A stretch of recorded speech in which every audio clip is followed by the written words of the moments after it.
Okay, so on NA's, let's say, three top teams, you have Cloud9, CLG, and Team Liquid right now. Complexity and Conquest are right there on the bubble. They haven't broken in yet. And there are a lot of very talented players in North America. Now, the idea is to get talented players on the same roster, and we'd have to see how that works. But with the current contractual obligations and the bans coming up, let's say, so this the whole premise of this video is that the bans will be lifted, the iBuyPower bans, that is, and a team like CLG, let's say, has Hayes as the entry fragger now, Tarek has, let's say, a trade fragger, Cutler as the support and the caller, JDM as the op, and Finesse as the lurk. Okay, and then a team like let's call this Cloud9. So you have Cloud9, you have Freakazoid entering, you have Shroud as a trade fragger, you had Sean Garris as the support, and you had sometimes Sean Garris actually lurk, Skadoodle opping, and let's say nothing lurking. Okay, and then you had Team Liquid, which had Nitro. I should actually put a liege, but I like Nitro, and let's say entry, liege, and let's say support Hiko, and let's say actually he's more of a support op. Support, but he defaults to a lurk. Support lurk, Hiko, support op, Adren, and full-time lurk, and Fugly. Okay, so the idea is what would happen are some pretty drastic changes, and each team would have, I think the Liquid and CLG would have the most drastic changes, but Liquid would have some pretty drastic changes, some decently drastic changes as well, but you'd mostly see the biggest changes out, or the small changes out of Cloud9. So Cloud9 would keep Freakazoid at entry fragger. They would move nothing to the trade fragger role, and then they would have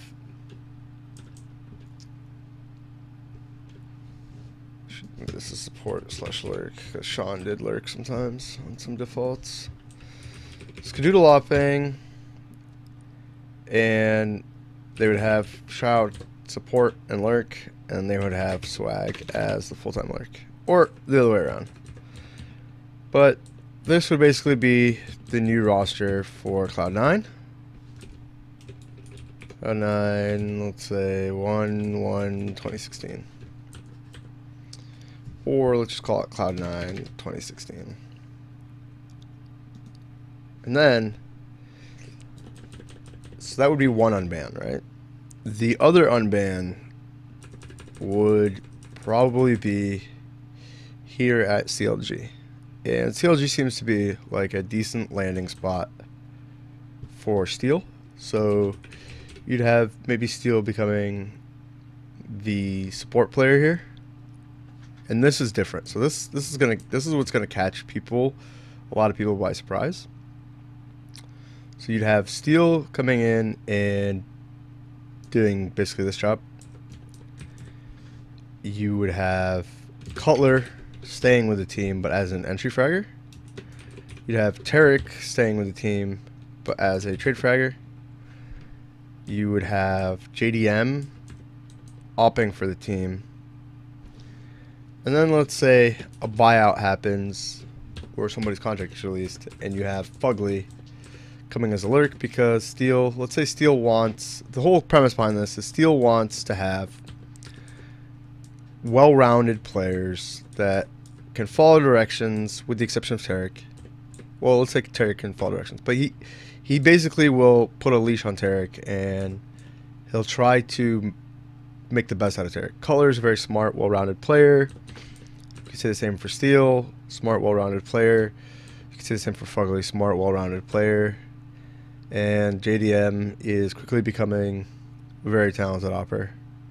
So hopefully Steel can take on somebody like JDM and respects his playstyle and whatnot, and respects the transition he was able to make. It doesn't feel like JDM is still the same player that he was. So this would be the new CLG lineup: Color, Tarek, Steel, JDM, Fugly. And then on Liquid, you would keep Nitro, obviously. I think Elige would also stay. And then as the support op, Adren would actually get cut in lieu of Dazed. Now it's Dazed's team. And Dazed would actually bring in AZK, because he feels like AZK is an extremely talented player.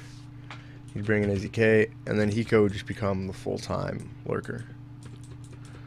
Now, Nitro and Fugly are pretty good friends, so I don't know what the full possibility of this happening is. Probably not very high.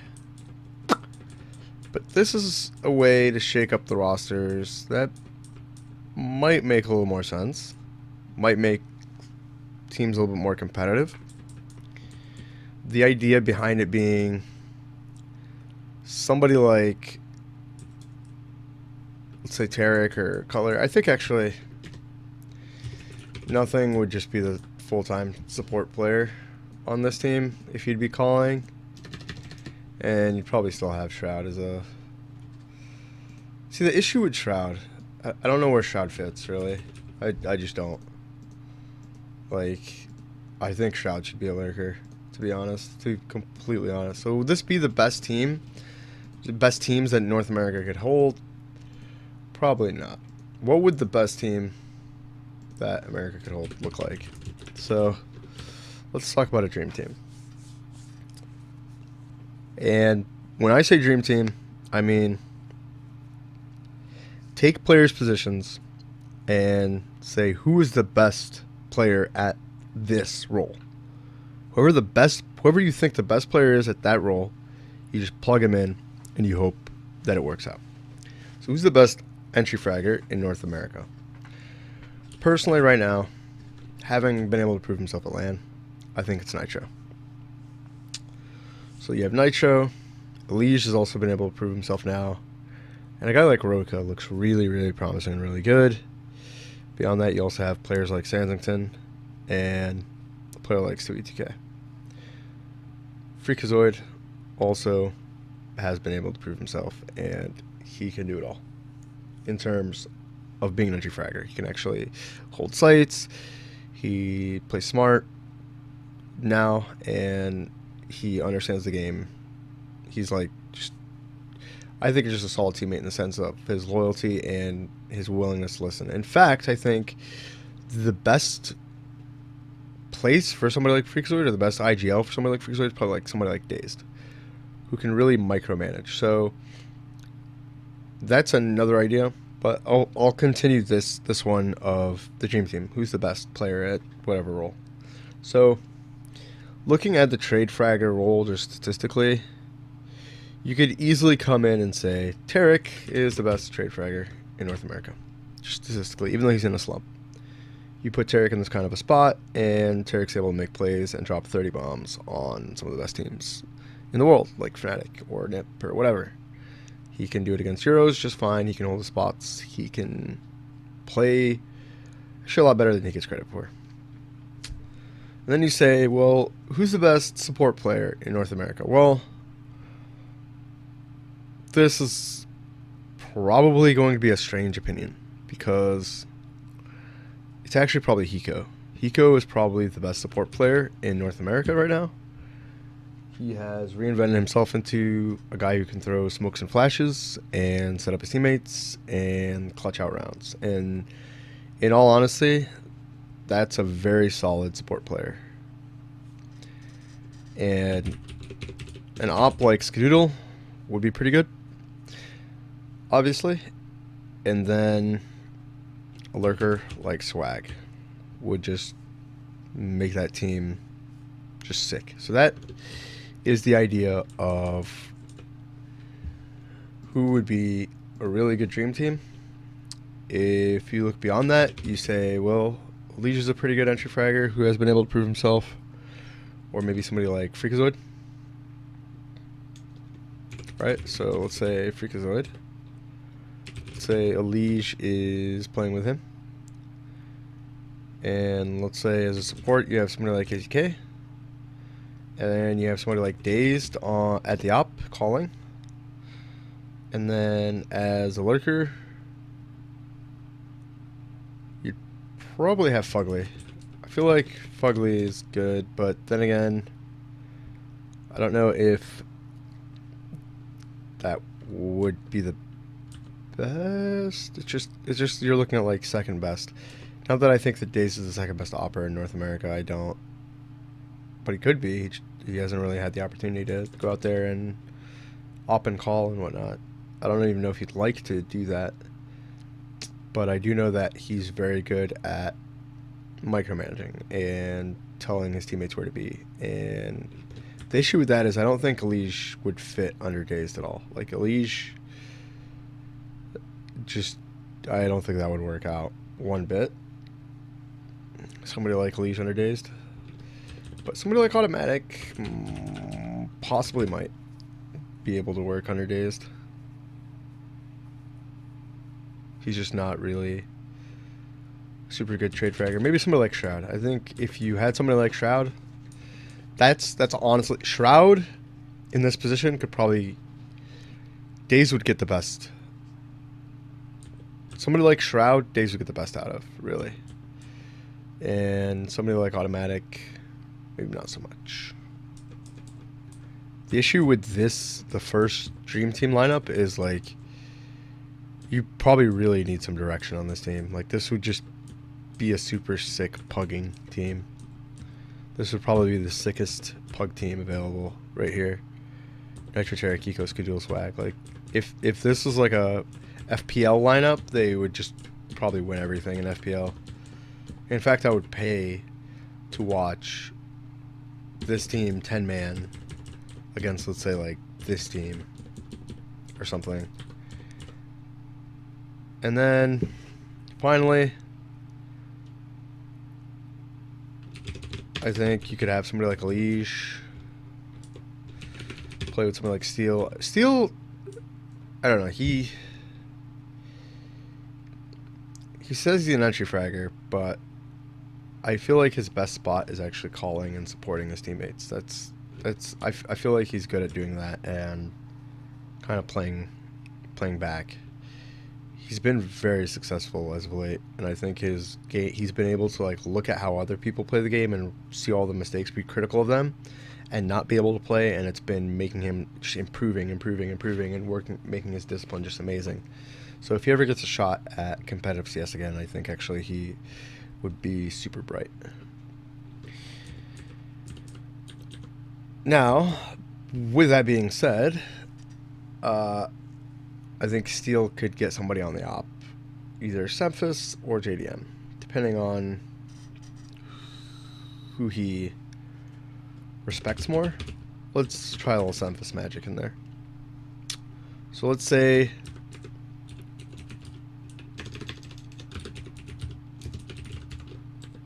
Dream Team 2, and let's call this Dream Team 3. So let's say he gets Fugly to work for him. And let's say for really nutty trade fragger, you could take somebody who has a lot of raw aim, and somebody like Roka, and you just put Elige and Roka together again. Steal Semphis Fugly. You see, that's Dream Team number 3. So these are probably the idea of the teams based on like who the best, second best, third best trade fraggers, support players. I mean, a lot of these players can play different roles, especially these 3. Hiko, AZK, and Steel. AZK can entry, AZK can do anything. And that's really what's so magical about these guys. even these guys right here, swag, automatic, fuck, can do everything, and that's what makes them so good. And even these guys can also like all rifle. They can op really well, and Sampus can call, but I feel like Steel would. I don't know. I don't know if these two could work together in a team environment and not get after each other, kind of like Dazed and Semphis did, where one is like seeing things one way and the other one is being critical of the other one, and one is like being stubborn and not backing down. It's the other one. Okay, so that's one way of looking at it, right? If the bans go away, is the Dream Team way. The other way of looking at it, and I was kind of looking at it that way, is saying, where does CS start? So it starts with the IGL. So you would basically get a guy like Dazed, and you say Dazed is going to IGL one team. Say Steel is going to IGL one team, and who would be the best 4 players that could fit underneath these guys? And I think it's pretty.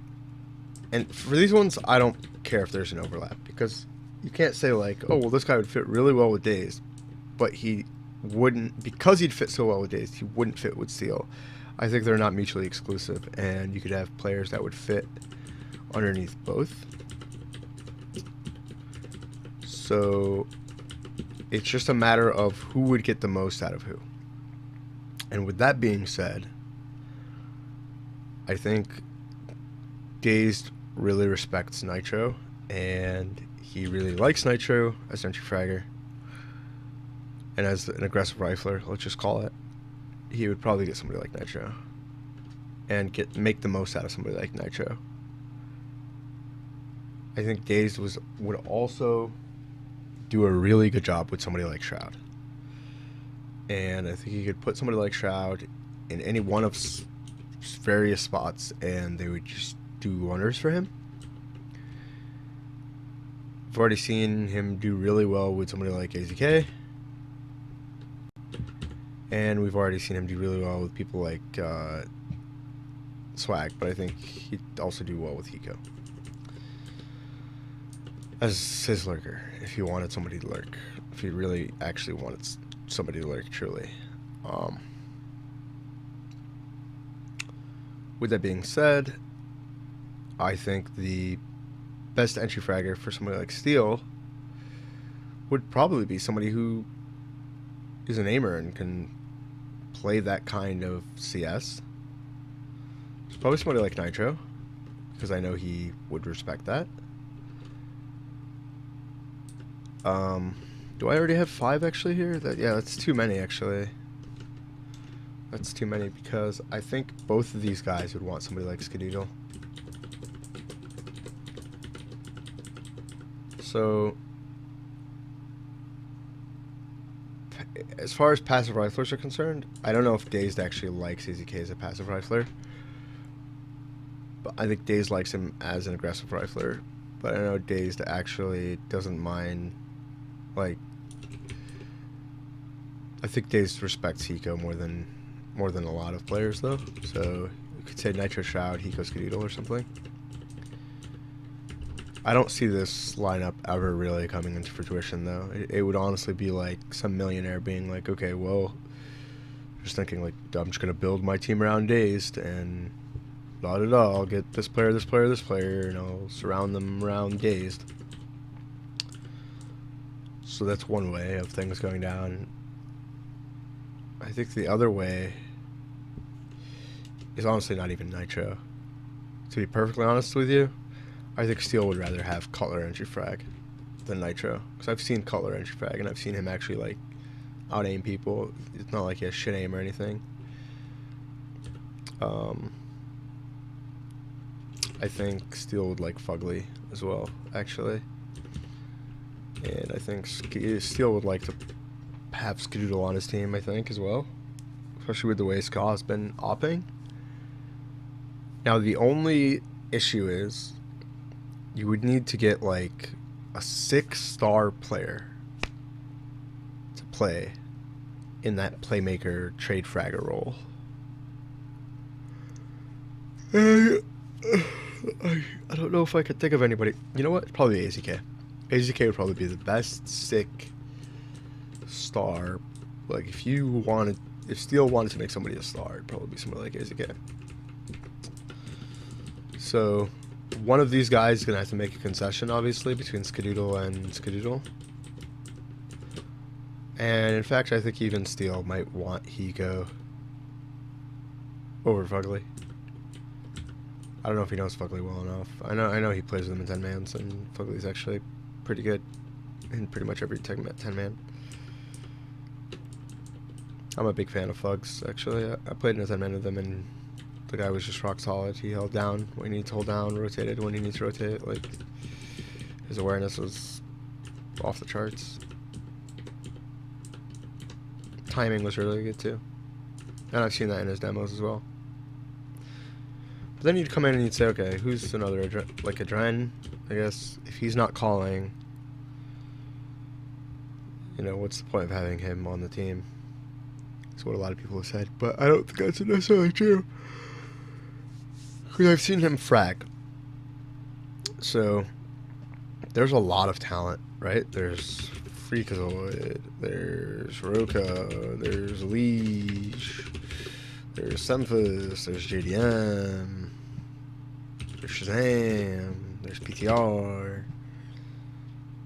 There's so much talent, actually, in North America, and I mean, it's just, all this talent's just not playing the right way of playing, basically.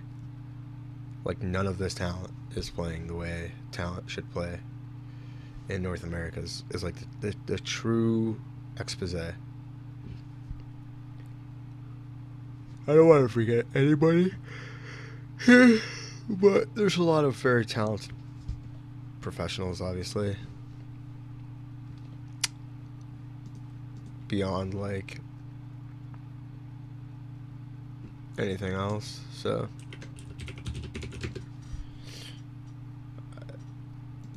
I think that in North America, some of the best players, like some of the players that I find to be really good players, that I find to be like solid players, you're not necessarily going to always just see that play. Some of the best, yes, but they're there. Like, they're there. They're definitely there. They're definitely around.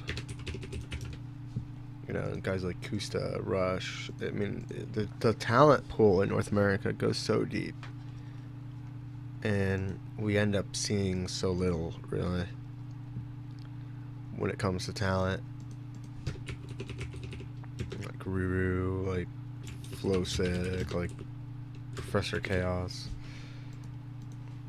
I don't know. So you could take a lot of these guys and you could put them in different situations, and you might not necessarily get the best results.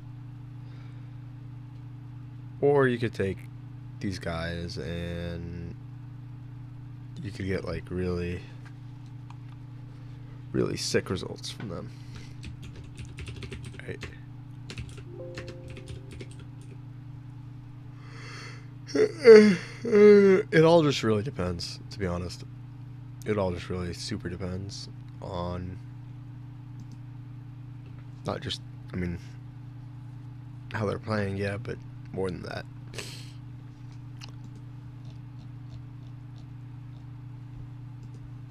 Depends on a lot of different factors in terms of, like, if players are actually at a level where they can, like, play against the best and win games, and not just win games, but like make a lot of impact playing against the best players in the world. You were able to see that against somebody like Colzera. He's able to play against some of the best players in the world. Not that many people know, but he was able to come out and do it, and it really showed. So that's basically my idea. Is you have the team way of like how teams could actually turn around after the bans, and then you have basically just a free for all where anybody's contract is game. And then you have the free for all where everybody's contract is game, but you're looking at things in terms of like putting teams together from an organizational perspective where you're starting out with your IGL as your core, and you're basically grabbing players that fit that IGL's mold. And I don't know if you were able to notice this, but for somebody like Dazed, I think Dazed, he wants to micromanage and be the brain of the team and tell player, like, kind of hold their hand and tell players where they need to be at pretty much all times, and kind of go prepare over everything and have things done in a certain way, and kind of be very almost rigid in what he's doing, or call things on the fly, but it's still, you know exactly what is expected of you, what you need to be doing. So he places a very high priority on a player just being able to hit their shots, because he's going to put you in positions where he wants you to be, and from then on you just need to like play your CS and peak the way a good CS player would peak, and like calm the things a good CS player would calm, and hit the shots a good CS player would hit. So that's why I thought players like Shroud and Nitro and like even I guess Hiko, Scott, are players that Daze could put in just certain spots and just see them thrive wherever he puts them. And you could say that for guys like Roka even, or Freakazoid. I think he would be able to calm to these guys, and he'd be able to get not... They wouldn't get their feelings fucked up about it either. And honestly, I almost wondered, what if you put somebody like Daze on a team of like just full of aimers, just full of like just aimers, and he was like the only guy, he was like the only opper on that team, let's say. So like, let's say you have a team and you say like aggro rifle, passive rifle, and then you have your op, okay? Who's like, let's say a hybrid. Okay. So for this team, your op would also be your caller, and it would be Dazed, okay? And then on this team, for your aggro rifler 1, you'd have Nitro. For 2, you'd have Roka. For your passive rifler, you'd have, let's say, Shroud. And then for your other passive rifler, you would have, let's say, somebody like AZK. And that would be just like some insane aim on one squad, right? Now you'd see when I picked out players for Steel, I wanted to pick players that were smart. Which is funny because I don't think Steel makes this distinction even when he's picking teams in Pro 10-mans. Like, I honestly feel like I could pick teams in the Pro 10-mans way better than the pros do. Like, I could draft players to different IGLs way better than they do. For some reason, they just, like, pick players like, oh, this guy's sick. Like, this guy's nuts. I'll pick him. Like, he usually goes off in 10-mans. I'll pick him. And I don't know if that's necessarily, like, the best barometer for anything. So, Cutler is a guy who can use his head. And I think that's an important distinction for someone like Steel. Because I think Steel has a much looser approach to the governance of his team's decision-making. He wants to basically dictate himself to his game and to the awareness of supporting the players around him, yes, and for them to do things together, yes. But I think what he really appreciates is when all of his team is kind of on the same page and clicking, and they're all kind of contributing and calming towards one goal of what they're going to be doing, how they're going to be doing it, and various thoughts. Like, I honestly think that Steele is the kind of player who can get very irritated and very frustrated if he's the only person who's using his head and thinking like, okay, well, how can we beat these guys? Where are they going? What are they doing? And that's not to say that he needs people to dictate what they should be doing, but I think he definitely wants teammates that are involved within the discussion, within the dialogue of how to defeat their enemy. And he definitely wants people who can use their own head and make their own plays and kind of make smart plays without him having to hold their hand the whole time. I think that would generally upset him. And I think somebody like Adren actually as an IGL is a bit of a mixed bag between Steele and Dazed, in the sense that I think now especially he's been able to understand that some players can partition off duties and whatnot, but I think he's actually a lot more accepting of various players. He can make different players work and try to get the best out of them.